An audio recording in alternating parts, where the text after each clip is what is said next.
Next ಕಂದಾಯ ಸಚಿವರಾದಂಥ ಕೃಷ್ಣ ಬೈರೇಗೌಡರ ವಿರುದ್ಧ ಭೂ ಕಬಳಿಕೆಯ ಆರೋಪ ಕೇಳಿ ಬರ್ತಾ ಇದೆ. ಮೇಲ್ಮನೆಯ ವಿಪಕ್ಷ ನಾಯಕ ಚಲವಾದಿ ನಾರಾಯಣಸ್ವಾಮಿ ಅವರು ಈ ಆರೋಪವನ್ನ ಮಾಡ್ತಾ ಇದ್ದಾರೆ. ಭೂ ಕಬಳಿಕೆ ಮಾಡಿದ್ದಾರೆ ಕೃಷ್ಣ ಬೈರೇಗೌಡರು ಅಂತ. ಸಚಿವ ಕೃಷ್ಣ ಬೈರೇಗೌಡರು ಸ್ಮಶಾನದ ಜಮೀನನ್ನ ಕಬಳಿಕೆ ಮಾಡಿದ್ದಾರೆ ಅನ್ನೋ ಆರೋಪ ಮಾಡ್ತಿದ್ದಾರೆ.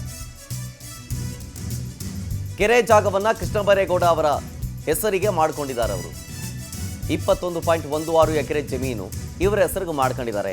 ಮೂಲ ದಾಖಲೆಗಳ ಪ್ರಕಾರ ಸರ್ಕಾರಿ ಸ್ಮಶಾನ ಅಂತ ಖರಾಬು ಅಂತಿದೆ. ಕಂದಾಯ ಸಚಿವರ ಖಾತೆಗೆ ಹೆಂಗೆ ಬರುತ್ತೆ ಈ ಜಮೀನು? ಯಾಕೆ ಕೃಷ್ಣ ಬೈರೇಗೌಡರ ಹೆಸರಿಗೆ ಸ್ಮಶಾನ ಖರಾಬು ಜಮೀನು ಬಂದಿದೆ? ಕೋಲಾರದ ನರಸಾಪುರದ ಗರುಡನಪಾಳ್ಯದಲ್ಲಿ ಭೂ ಕಬಳಿಕೆ ಆಗಿದೆ ಅನ್ನೋ ಆರೋಪವನ್ನ ಮಾಡ್ತಿದ್ದಾರೆ ಚಲವಾದಿ ನಾರಾಯಣಸ್ವಾಮಿ. ಇದು ಸ್ಮಶಾನದ ಜಮೀನು ಅಂತ ಮೇಲ್ಮನೆ ವಿಪಕ್ಷ ನಾಯಕ ಚಲವಾದಿ ಕಿಡಿಕಾರಿದ್ದಾರೆ. 47 ಸರ್ವೆ ನಂಬರು 1 ಎಕರೆ ಭೂಮಿ, ಸರ್ವೆ ನಂಬರ್ 47 1 ಎಕರೆ ಜಾಗ. ಇದು ಸ್ಮಶಾನದ ಜಮೀನು.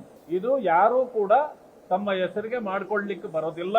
ಅಂತದ್ರನ್ನ ಅಕ್ರಮವೆಸಗಿ ಮ್ಯುಟೇಷನ್ ನಲ್ಲಿ ಪಂಚಾಯಿತಿ ಪಾರಿಕತ್ ಮಾಡ್ಕೊಂಡಿದ್ದಾರೆ. ಯಾರು ಅಂತ ಕೇಳ್ತೀರಾ ನೀವು?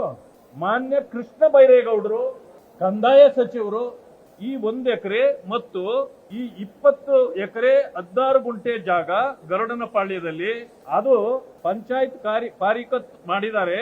ಆ ಜಮೀನು ದಾಖಲೆಗಳ ಪ್ರಕಾರ ಕೆರೆ ಅಂಗಳ, ಇದು ಕೆರೆ ಜಮೀನು. ಕೆರೆ ಜಮೀನನ್ನ ಯಾರು ಕೂಡ ತನ್ನ ಹೆಸರಿಗೆ ಮಾಡಿಕೊಳ್ಳಲಿಕ್ಕೆ ಬರೋದಿಲ್ಲ.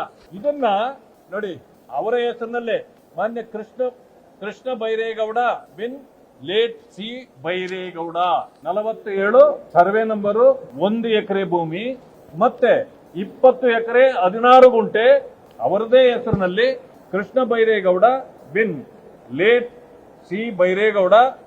ಇದನ್ನ 20 ಎಕರೆ 16 ಗುಂಟೆ ಅಂತಕ್ಕಂಥದ್ದು ಇಲ್ಲಿದೆ. Survey number 47. ಚಲವಾದಿ ನಾರಾಯಣಸ್ವಾಮಿ ಅವರ ಈ ಆರೋಪಕ್ಕೆ ಕೃಷ್ಣ ಬೈರೇಗೌಡರು ಕೂಡ ರಿಯಾಕ್ಷನ್ ಕೊಟ್ಟರು. ಇಲ್ಲದೆ ಇರೋದನ್ನ ಹುಡುಕಿ ಆರೋಪ ಮಾಡೋದು ಅವರ ಸಂಸ್ಕೃತಿ. ನಮ್ಮ ತಾತನವರಿಂದ ನಮಗೆ ವಿಭಾಗದ ಮೂಲಕ ಬಂದಿರುವಂಥ ಆಸ್ತಿ ಅದು. ತಾತನ ಆಸ್ತಿ ವಿಭಾಗದ ಮೂಲಕ ಬಂದಿದೆ. ಅದು ಇಲ್ಲದೆ ಇರೋದನ್ನೆಲ್ಲ ಇದೆ ಅಂತ ಹೇಳ್ಬಿಟ್ಟು ಆರೋಪ ಮಾಡೋದೇ ಅವರ ಸಂಸ್ಕೃತಿ ಅಲ್ವಾ ಅಂತ ತಿರುಗೇಟನ್ನು ಕೊಟ್ಟರು ಕೃಷ್ಣ ಬೈರೇಗೌಡರು. ಅದನ್ನು ನಾವು ಗ್ರಾಂಟ್ ಮಾಡಿಸ್ಕೊಂಡಿರೋದು ಅಲ್ಲ, ಕ್ರಮದ ಮೂಲಕ ಪಡೆದು ಕುಟುಂಬದಲ್ಲಿ ಭಾಗ ಆಗಿ ಬಂದಿರೋದದು. ಈ ಹಿಂದೆ ಏನಾಗಿದೆ ಅಂತ ಅವರು ಚೆಕ್ ಮಾಡ್ಕೊಳ್ಳಿ ಹೀಗಂತ ಕೃಷ್ಣ ಬೈರೇಗೌಡರಂದ್ರು. ಇದರ ಜೊತೆಗೆ ಲೋಕಾಯುಕ್ತಕ್ಕೆ ಬೇಕಾದರೂ ಅವರು ಕಂಪ್ಲೇಂಟ್ ಕೊಡಲಿ, ತೊಂದರೆ ಇಲ್ಲ ಹೀಗಂತ ಚಲವಾದಿ ನಾರಾಯಣಸ್ವಾಮಿ ಅವರ ಆರೋಪಕ್ಕೆ ಕೃಷ್ಣ ಬೈರೇಗೌಡರು ತಿರುಗೇಟನ್ನು ಕೊಟ್ಟರು.